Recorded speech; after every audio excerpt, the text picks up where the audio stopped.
बिस्मिल्लाहिर्रहमानिर्रहीम। अस्सलाम वालेकुम। मैं हूं फ़हीम अख्तर, एक नए व्लॉग के साथ हाजिर खिदमत हूं। नाज़रीन, आज इलेक्शन कमीशन ऑफ पाकिस्तान और पार्लियामेंट हाउस में बड़ी अहम और इजलास हुए और पेशरफ्त सामने आई हैं बहुत ज़्यादा। आईनी तरमीम का मामला हो या मखसूस नशिस्तों की अलाटमेंट का मामला हो, इसके ऊपर आज इन दोनों ऐवानों में या फिर इन दोनों बड़ी इमारतों के अंदर गहमा गहमी अपने रूज के ऊपर रही। आज स्पीकर कौमी असम्बली, पंजाब असम्बली सिंध और खैबर पख्तूनख्वा असम्बली के जो खतूत आए हैं उसके ऊपर इलेक्शन कमीशन का अहम इजलास हुआ और इस इजलास में बड़ी अहम जो पेशरफ्त है वो सामने आई। किस तरीके से वफाकी हुकूमत का प्लान एक बार फिर नाकाम हुआ और सिकंदर सुल्तान राजा साहब जो कि चीफ इलेक्शन कमिश्नर पाकिस्तान है, उनकी ख्वाहिशात के बरक्स चीज़ें जो हैं वो सामने आई। उसकी इंफॉर्मेशन आपके साथ शेयर करेंगे। और दूसरा, आईनी तरमीम के जो मसवदे हैं वो सामने आ चुके हैं। फाइनल राउंड जो है वो शुरू हो चुका है। आज मौलाना फजलुर रहमान ने कमेटी के इजलास के अंदर कुछ तजावीज़ दी। पीपल्स पार्टी का जो मसवदा है वो सामने आया। मुस्लिम लीग नून ने जो वर्किंग पेपर तैयार कर रखा है वो भी अपोजिशन की जमातों के साथ शेयर किया गया है। उसकी इंफॉर्मेशन भी देंगे कि अगले आने वाले दिनों में होने क्या जा रहा है। नाज़रीन, आपके इल्म में ही है कि वफाकी हुकूमत अगले 3 से 4 माह में मुस्लिम लीग नून, पीपल्स पार्टी, MQM या फिर ये जो एक गठजोड़ इस वक्त आपको वफाकी सतह के ऊपर नज़र आ रहा है, और इसके साथ साथ जो इस्टेब्लिशमेंट हो या हमारे जो मुक़तदरा है उनको जो स्पोर्ट बेस्ड इंफॉर्मेशन मिल रही है या फिर जो सपोर्ट मिल रही है वो 2-3 जो आइनी इदारों के सरबराहान हैं उनकी तरफ से मिल रही है। चीफ जस्टिस काजी फायज़ साहब, justice Aamir Farooq Islamabad high court के चीफ जस्टिस, और इलेक्शन कमीशन ऑफ पाकिस्तान यानी कि सिकंदर सुल्तान राजा जो है, इन तीनों की तरफ से सपोर्ट मिल रही है और ये बड़ी टिका के सपोर्ट मिल रही है। जो गैर आइनी काम हो रहे हैं, गैर कानूनी काम हो रहे हैं, गैर पार्लिमानी काम हो रहे हैं, वो सब के सब इन दोनों की जानिब से उनको सपोर्ट मिलती है और ये फन खान बनकर अपनी कार्रवाइयाँ डाल रहे होते हैं। आज बल्कि आप यूं कह सकते हैं कि अगले चंद दिनों तक ये सपोर्ट खत्म होने वाली है। 25 अक्टूबर 2024 को चीफ जस्टिस काजी फायज़ साहब रिटायर हो रहे हैं, उनका फुल कोर्ट रेफरेंस भी काल कर लिया गया है। फिर जनवरी 2025 में यानी कि 2-2.5-3 महीने के बाद चीफ इलेक्शन कमिश्नर और 2 मेंबरान जो हैं वो रिटायर्ड हो रहे हैं, तो वहां से सपोर्ट खत्म हो जाएगी। जस्टिस मंसूर अली शाह साहब जैसे ही आएंगे तो उसके बाद आपको अदालत के अंदर इस्लाहात होती हुई नजर आएंगी। अदालतों में आपको जो काजी ग्रुप है, जो उन्होंने ट्रेंड्स सेट कर रखे हैं, उनको टूटता हुआ आपको नजर आएगा। और जो एक पाकिस्तान के अंदर गैर इंसानी सलूक हो रहे हैं, गैर कानूनी सलूक हो रहे हैं, और जो एक बदमाशी का जो माहौल चल रहा है उसका आपको थोड़ा सा खात्मा नजर आएगा। और इन्हीं मामलात की बदौलत आपको हो सकता है कि chief justice Islamabad high court जो है आमिर फारूक साहब वो जाते हुए भी नजर आए। तो अब हुकूमत ने प्लान किया कि यार किसी न किसी तरीके से काजी फायज़ साहब को भी बचा लिया जाए, सिकंदर सुल्तान राजा को भी बचा लिया जाए और जस्टिस आमिर फारूक साहब को भी बचा लिया जाए।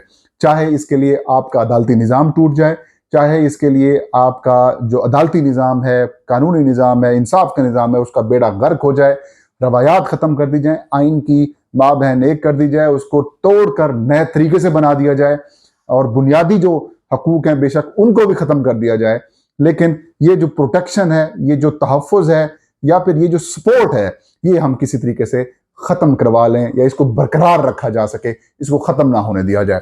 तो उसके लिए आईनी तरमीम की जा रही है। आईनी तरमीम के लिए आपको पता है कौमी असम्बली और सेनेट में अलग अलग 2/3 मेजॉरिटी चाहिए। मौलाना फजलुर रहमान पहले ही कह चुके हैं, वाज़े तौर पर कह चुके हैं कि ये जो मसवदा पहले 56 या 54 नुकात के ऊपर आया है, इसकी किसी सूरत सपोर्ट नहीं की जा सकती। ये मसवदा नाकाबिल कबूल है। ना तो हम सुप्रीम कोर्ट के इख्तियारात को कम होने देंगे, ना हम जो हाई कोर्ट्स हैं पाकिस्तान की उनके इख्तियारात को कम होने देंगे। तो अब रात जो मैंने वीलॉग किया था और ये कहा था कि MNAs के ऊपर प्रेशर किया जा रहा है, उनको प्रेशराइज किया जा रहा है, सेनेटर्स को दबाव में डालने की कोशिश की जा रही है और हर किस्म के जो हथकंडे हैं वो इख्तियार किए जा रहे हैं, चाहे फैमिली हो, रिश्तेदार हों, खुद हो, जो जिधर से भी जहां से भी प्रेशर मिलता है, जो भी MNAs और सेनेटर्स का, अपोजिशन के सेनेटर्स और MNAs का वीक पॉइंट नजर आता है वो वहीं पर टारगेट किया जा रहा है। और उसके लिए सब इदारों को, पुलिस हो, FIA हो, मतलब जितने भी एजेंसीज हों या फिर MNAs, सेनेटर्स हों, हुकूमती मेंबरान या ताजिर हों या जो बड़े बड़े इन्वेस्टर्स हों, उन सबको ये कह दिया गया है कि ये टास्क है जहां से भी आपको बंदा टूटता हुआ मिलता है उसको तोड़ कर ले आएं। और ऐसी सूरत हाल में प्लान ये था, पहले मरहले के ऊपर ये प्लान था कि SCO कॉन्फ्रेंस के आगाज से पहले हम कौमी असम्बली और सेनेट के इजलास बुलाकर ये मसवदा, ये तरमीम मंजूर करवा लें। लेकिन बंदे पूरे नहीं हो पा रहे। बंदे जो है वो पूरे होना इस वक्त हुकूमत के लिए बड़ा इशू बना हुआ है। पहले ये इतलात सामने आ रही थी कि शायद अली अमीन खान गंडापुर को जो गायब किया गया या उनको अपने पास रखा गया, उसके पीछे भी यही मकासद थे कि बंदों की लिस्ट मांगी जा रही थी कि वो कहाँ रिहाइश पजीर हैं, किस जगह के ऊपर उनको रखा गया है। और इसलिए IG पुलिस हूँ या फिर चीफ सेक्रेटरी खैबर पख्तूनख्वा हूँ, उनको भी यूटिलाइज किया जा रहा है, लेकिन वहां से भी कामयाबी नहीं मिल पा रही। तो इन द एंड फिर जो आज कौमी असम्बली का इजलास होता है, सॉरी जो पार्लिमानी कमेटी का इजलास होता है 26वीं आईनी तरमीम के ऊपर, जो सैयद खुर्शीद शाह साहब उसको चेयर करते हैं, बिलावल भुट्टो जरदारी वहां पर जो उन्होंने अपना मसवदा तैयार किया है वो तमाम जमातों के साथ शेयर करते हैं। इस मसवदे में वफाकी आईनी अदालत बनाने का कहा गया है। 184 जो सुप्रीम कोर्ट के इख्तियार हैं तो उसे ख़त्म करने का कह दिया गया है, तजवीज़ दी गई है। वफाकी आईनी अदालत में चीफ जस्टिस जो होंगे उनकी मुद्दत 3 साल के लिए होगी, जजेस की मुद्दत भी 3 साल के लिए होगी। 5 रुकनी जो बेंच होगा वो बनेगा वफाकी आईनी अदालत का, वो सूबों में भी अदालतें लगा सकेंगी। वफाकी तौर के ऊपर भी ना सिर्फ ये वफाकी आईनी अदालत बनाई जाएगी बल्कि सूबों में भी सूबाई आईनी जो अदालतें हैं वो तश्कील दी जाएंगी। और सुप्रीम कोर्ट ऑफ पाकिस्तान के पैरेलल और हाई कोर्ट्स के जो पैरेलल जो अदालती निज़ाम है वो बनाए जाएंगे, जो मसवदा सामने आया है। और इसके लिए जो जजेस की तैनाती का तरीकाकार है वो भी तब्दील किया गया है।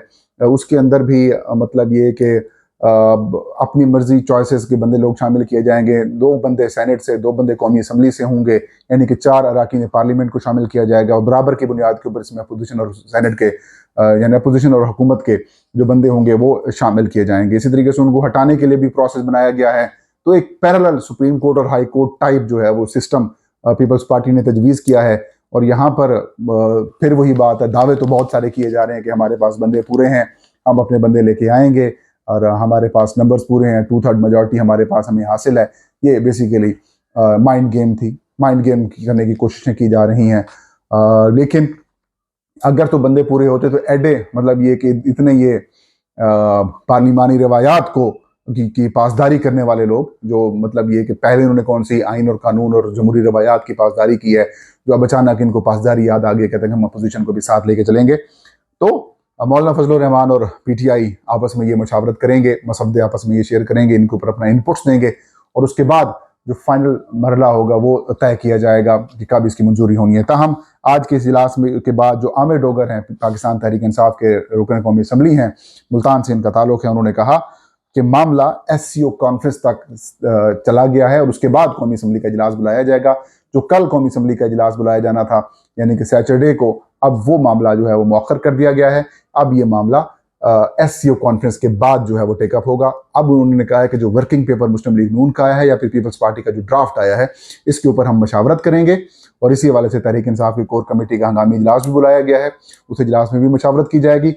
फिर मौलाना फजलुर रहमान के साथ भी मशावरत की जाएगी। मौलाना फजलुर रहमान अपना मसवदा पाकिस्तान तहरीक इंसाफ के साथ शेयर करेंगे और हो सकता है जो JOI का मसवदा है PTI उसकी हिमायत कर दे, और अगर वो एक्सेप्ट हो जाते तो फिर मुतफिका तौर पर यह कानून साजी हो सकती है। बसूरत दीगर कानून साजी होती हुई नजर नहीं आ रही। दूसरी जो स्टोरी थी वो स्पीकर कौमी असम्बली जो कि स्पीकर हुकूमत पाकिस्तान बने हुए हैं सरदार अयाज सादिक, उनका पंजाब स्पीकर सिंध असम्बली और स्पीकर खैबर पख्तूनख्वा असम्बली के जो खतूत आए हैं उसके ऊपर इलेक्शन कमीशन का आज फिर एक हंगामी इजलास होता है, जिसकी सदारत chief election commissioner Sikandar Sultan Raja करते हैं।